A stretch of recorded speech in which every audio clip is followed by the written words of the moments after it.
Assalamualaikum warahmatullahi wabarakatuh. Selamat pagi, siang, sore, dan juga malam, Bapak Safrizal dan teman-teman semuanya. Saya dari kelompok pengujian perangkat lunak kelompok 4 akan mempresentasikan hasil analisis, implementasi, dan juga pengujian sistem dari Cfaster yang merupakan sistem dashboard untuk para sales dari Cfaster yang memperjualbelikan produk ATK atau alat tulis kantor seperti itu. Anggota kelompok kami terdiri dari Kanavaro Franco Samotan, Mas Agus Rakaliza Fram Pratama, yaitu saya sendiri, Muhammad Rizaki Zaidan, dan juga Dani Adistiawan. Baik, langsung kita masuk ke pembahasan pertama, yaitu latar belakang, dimana Cfaster ini merupakan website atau sistem dashboard untuk penjualan alat tulis kantor berbasis web yang membantu pengelolaan produk, pelanggan, transaksi, pengiriman, dan juga pelaporan secara terintegrasi. Nah, tujuan pengujian ini adalah memastikan seluruh fitur ini berjalan sesuai kebutuhan pengguna dan menghasilkan data yang akurat. Nah, pengujian ini difokuskan pada 7 area utama, yaitu autentikasi, konten publik, root master data, manajemen transaksi, pelaporan, keamanan dasar, dan kualitas antarmuka. Dengan cakupan tersebut, seluruh fitur inti sistem ini dapat dievaluasi secara menyeluruh. Nah, sistem ini dibangun menggunakan PHP 8.2 prosedural dan MySQL. Dan pada sisi front end kita gunakan HTML, CSS, dan juga JavaScript seperti itu. Untuk sistem ini juga memiliki 3 level pengguna, yaitu atau aktor, yaitu ada user sebagai user umum, kemudian ada staf penjualan, dan juga admin seperti itu. Dari sisi kebutuhan fungsional, di sini staf dapat mengelola distributor, pesanan, dan juga pengiriman. Dan admin pun bertugas mengelola data master seperti produk dan juga para user yang masuk ke dalam dashboard atau sistem tersebut. Dan manajer di sini dapat melihat laporan penjualan, sedangkan sistem menyimpan seluruh histori transaksi dan pengiriman. Kemudian untuk non fungsional, di sini kita mempunyai performa yang cepat, tampilan yang user friendly, responsif di berbagai perangkat, kemudian mendukung backup data yang bagus dan mampu terintegrasi dengan sistem yang lain. Selanjutnya kita lanjut ke desain dari pengembangan Cfaster ini, yang tadi sudah digunakan menggunakan HTML dan CSS, JavaScript untuk front end seperti itu. Kemudian di database ini pun terdiri dari 6 tabel utama, yaitu staf penjualan, kemudian ada tabel produk, tabel distributor, tabel pesanan, tabel detail pesanan, juga tabel pengiriman dengan atribut atau field yang ada di layar berikut ini. Kemudian di sini implementasi modul atau sistem ini mencakup ada modul login dan autentikasi, yang dimana pengguna bisa memasukkan username dan password. Kemudian sistem nanti melakukan validasi data pada staf penjualan, dan session dibuat setelah login berhasil. Nanti user itu diarahkan ke dashboard sesuai role yang dia login seperti itu. Nanti session atau session guard dan role guard ini akan membatasi akses fitur tertentu pada setiap role seperti itu. Di sini juga ada pengiriman dan pelaporan untuk modulnya. Yang kedua itu ada pengiriman ini dibuat dari pesanan yang siap dikirim. Jadi nanti ketika pesanan itu sudah siap dikirim, pengirimannya akan dibuat. Kemudian untuk staff juga atau admin ini bisa mengisi alamat pengiriman dan nomor surat jalannya seperti itu, staff dari penjualan itu. Kemudian status pengirimannya dapat diperbarui hingga selesai, dan laporan penjualan ini dapat difilter berdasarkan periode ataupun status atau tanggal pengiriman ini dikirim atau penjualan ini dilakukan seperti itu. Dan data ini bisa diekspor juga ke Excel dan dicetak sebagai invoice atau surat jalan untuk meresmikan ke para pembeli gitu. Dan untuk manajemen pemasarannya di sini staf ini bisa memilih distributor yang tersedia. Jadi ada beberapa distributor yang bisa staf pilih seperti itu. Kemudian nanti sistem akan merupakan ID pesanan secara otomatis. Dan staff pun bisa menambahkan detail produk, jumlah dan juga harga dari produk itu. Stok produk pun otomatis berkurang saat item ini ditambahkan. Dan data pesanan pun tersimpan ke database dan dapat dipantau statusnya oleh maupun itu staf penjualan ataupun admin seperti itu.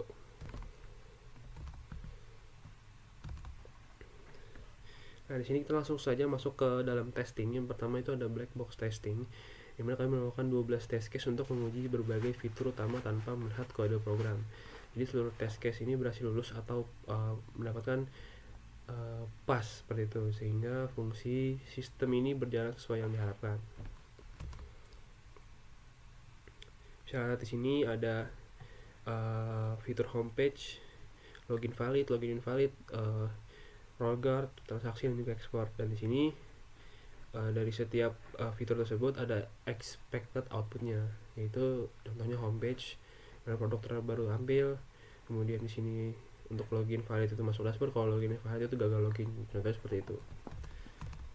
Kemudian pada white box testing di sini ada 3 jalur pertama yang dianalisis, yaitu pada halaman index.php yang dimana ada 3 jalur default kategori pencarian. Kemudian untuk check underscore login.php, ini ada login sukses atau gagal plus mapping role. Kemudian untuk di file admin di tabs.php ini ada validasi tambah ubah hapus item plus update stock gitu.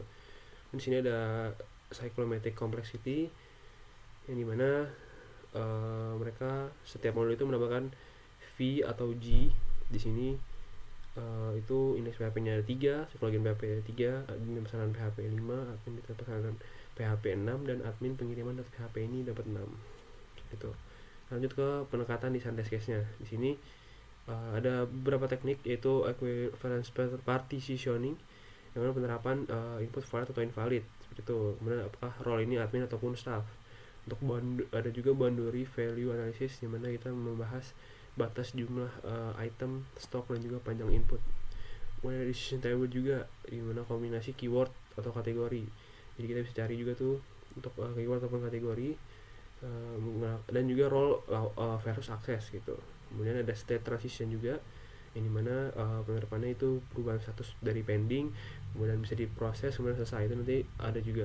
Dan teknik white box path testing, dimana penerapan itu cabang, tambah, ubah, hapus, dan gagal simpan. Nah, untuk rangkuman test case fungsional, di sini ada beberapa area tadi, yaitu ada login dan akses, yang mana jumlahnya ada 4 test case. Kemudian katalog produk ada 4 test case, code masker data juga ada 6 test case, manajemen transaksi atau juga test case ini lumayan detail, seperti menambah pesanan, detail item, pengiriman, dan juga mengubah beberapa status dari pesanan tersebut, dan pelaporan dan cetak sebanyak 5 test case, yang mana itu tadi bisa memfilter, ekspor laporan dengan Excel, kemudian bisa mencetak invoice menjadi PDF, begitu juga dengan surat jalan.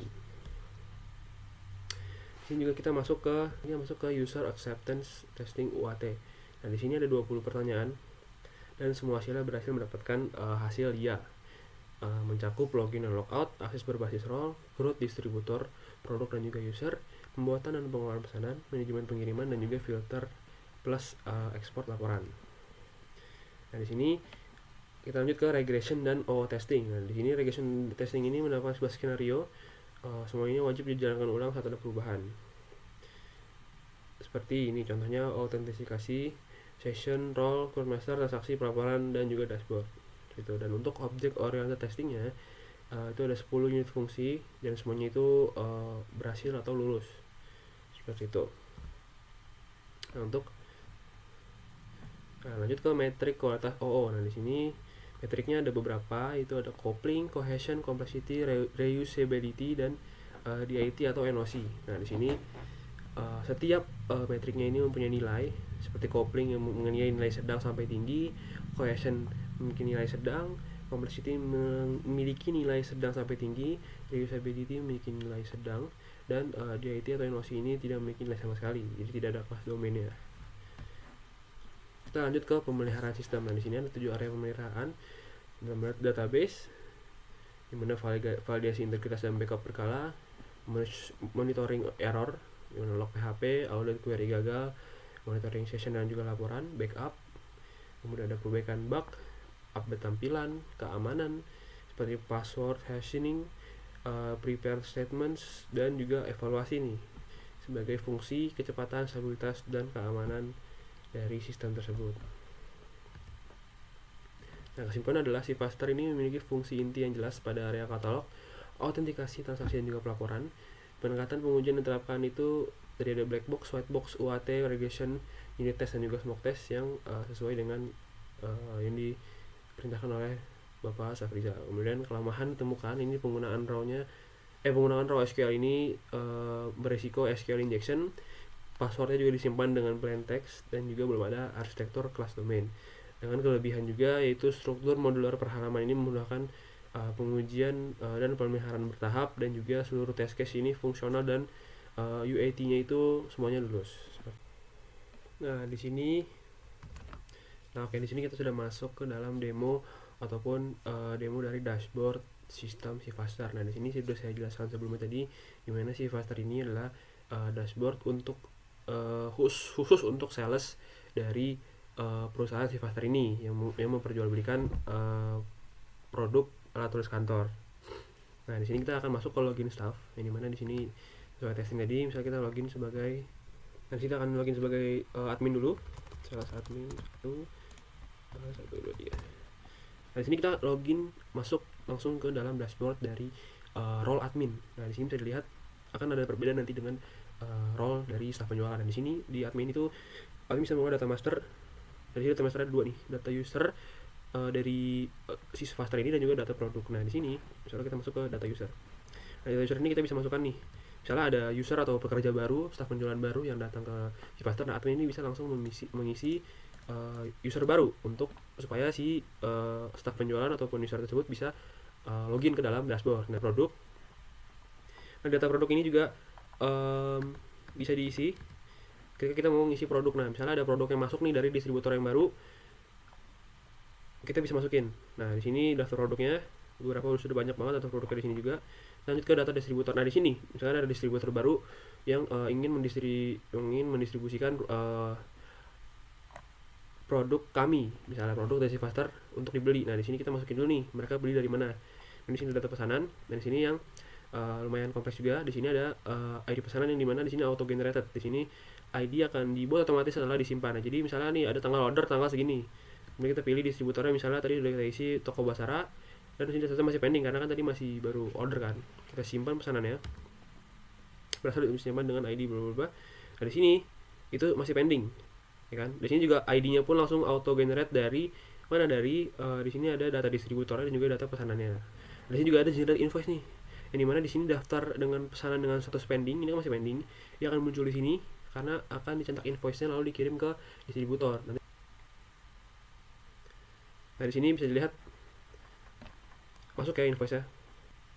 Bahas soal generate invoice yang memiliki status pending akan muncul tuh. Nah, di sini sebaliknya, di sini ketika ada status pesanan yang diproses, ini akan muncul di sini daftar pesanan yang siap dikirim.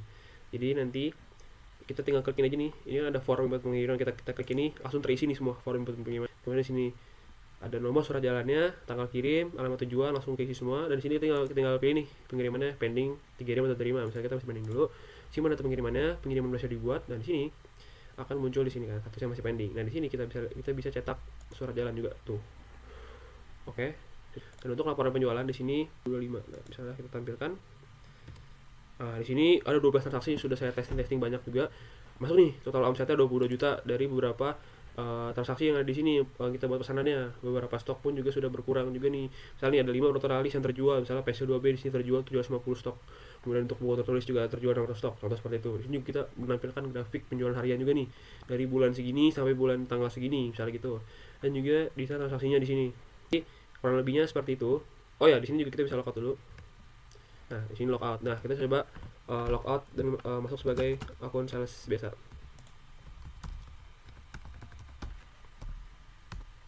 Nah, ini kalau misalnya gagal pun juga langsung muncul ya, login gagal dengan username atau password yang Anda masukkan salah. Jadi testingnya pun berhasil. Kita akan masukkan dengan yang benar. Nah, di sini kita masuk sebagai staf penjualan, bukan admin. Gitu. Kita masuk sebagai staff penjualan. Di sini ada perbedaan kalau kita lihat sebelumnya dengan dashboard dari admin. Di sini staff penjualan tidak bisa membuka data master. Jadi cuma dari dashboard, data distributor, data pesanan, data pengiriman, dan juga laporan penjualan. Di sini itu bisa dilihat. Jadi mereka cuma sampai data distributor saja. Jadi bisa mengolah data user atau data produk, karena itu hierarkinya atau role hanya bisa dilakukan oleh admin. Dari itu. Jadi di sini kita bisa logout juga. Dan begitulah demo dari website atau sistem dari Sifaster khusus untuk sales dari website Sifaster, seperti itu. Baik, terima kasih. Kurang lebihnya mohon maaf. Terima kasih. Wassalamualaikum warahmatullahi wabarakatuh.